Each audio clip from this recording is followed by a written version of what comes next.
আমি মাছগুলো ভালো করে ধুয়ে নিচ্ছি। এই মাছের নাম পুঁটি মাছ। সাধারণত পুঁটি মাছগুলো ছোট আকার, তবে আমার এই পুঁটি মাছগুলো অনেক বড়। হ্যালো এভরিওয়ান, আজকে পুঁটি মাছের ঝোল ট্রেডিশনাল রেসিপি নিয়ে থাকছে এই ভিডিওতে।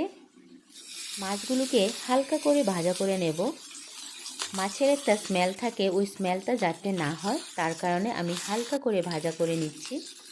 আমাদের মগ ভাষায় এই মাছকে নখুমা বলে।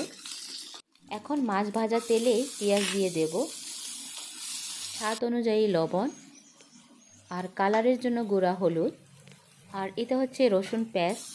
এখানে আমি আদা দেব না, আর কাঁচামরিচ, আর একটু গুঁড়া গোলমরিচ।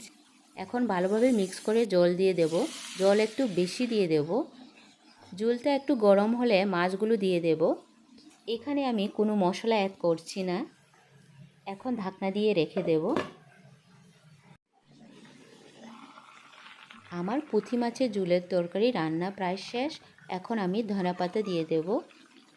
ধনেপাতা আমি বেশি দিয়ে দিচ্ছি। ধনেপাতা আমার অ্যাভেলেবেল, গ্রামের বাড়ি ক্ষেতের থেকে নিয়ে এসছে, একদম অর্গানিক। টাটকা মাছগুলো কম মশলা দিয়ে এভাবে রান্না করে খুব সুস্বাদু হয়। সবাই ভালো থাকবেন।